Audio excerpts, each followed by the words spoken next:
Hi everyone, అందరికీ నమస్కారం అండి. Welcome to our channel. Breaking news. బంగాళాఖాతంలో అల్పపీడనం ఈ రోజు నుంచి మొదలుకొని 4 రోజుల పాటు రాష్ట్ర వ్యాప్తంగా వర్షాలు. వచ్చే 3 రోజులు 24 జిల్లాలకు ఎల్లో అలర్ట్ జారీ చేసిన వాతావరణ శాఖ. ఫ్రెండ్స్, పూర్తి వివరాలు ఈ వీడియోలో తెలుసుకుందాం. వీడియోని ఎక్కడ స్కిప్ చేయకుండా పూర్తిగా చూడండి. ఈ వీడియో లైక్ చేసి మీ మిత్రులందరికీ షేర్ చేయండి. అలాగే మన ఛానల్ని సబ్స్క్రైబ్ చేసుకొని పక్కన ఉన్న గంట సింబల్ని ఆల్ నోటిఫికేషన్స్ని యాక్టివేట్ చేసుకోండి. ఇక వివరాలు అయితే చూద్దాం. రాష్ట్రంలో ఈ నెల 22వ తేదీ తర్వాత అతి భారీ వర్షాలు పడే అవకాశం ఉందని భారత వాతావరణ శాఖ హెచ్చరించింది. 22వ తేదీన బంగాళాఖాతంలో అల్పపీడనం ఏర్పడే అవకాశం ఉందని తెలిపింది.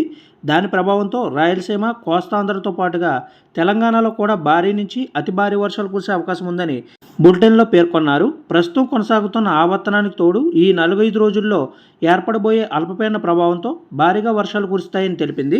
ప్రస్తుతం ఛత్తీస్గఢ్, తెలంగాణ, రాయలసీమ మీదుగా ఇంటీరియర్ కర్ణాటక వరకు ఉపరితల ఆవర్తనం కొనసాగుతుందని, దీని ప్రభావంతో దక్షిణ తెలంగాణతో పాటుగా ఉత్తర తెలంగాణలోని కొన్ని ప్రాంతాల్లో మోస్తరు వర్షాలు కురుస్తాయని పేర్కొంది.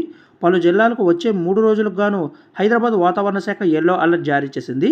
ఆదిలాబాద్, కొమరంభీం, ఆసిఫాబాద్, మంచిర్యాల, పెద్దపల్లి, జయశంకర్ భూపాలపల్లి, ములుగు, భద్రాద్రి కొత్తగూడెం, ఖమ్మం, మహబూబాబాద్, వరంగల్, హనుమకొండ, జనగామ, రంగారెడ్డి, హైదరాబాద్, మేడ్చల్, మల్కాజ్గిరి, వికారాబాద్, సంగారెడ్డి, మహబూబ్ నగర్, నాగర్ కర్నూల్, నల్గొండ, సూర్యాపేట, నిజామాబాద్, ఉమ్మడి మహబూబ్ నగర్ జిల్లాల్లో మోస్తరు వర్షాలు కురిసే అవకాశం ఉన్నట్టుగా తెలిపింది. ఈదురుగాలుల ప్రభావం తీవ్రంగా ఉంటుందని పేర్కొన్నారు. హైదరాబాద్ సిటీలో కూడా వచ్చే 3 రోజుల పాటు ఎలాంటి వాతావరణ పరిస్థితులే ఉంటాయని తెలపడం జరిగింది. మరో వారం పాటు రాష్ట్రంలో వర్షాలే ఉంటాయని హైదరాబాద్ వాతావరణ శాఖ అధికారులు తెలిపారు.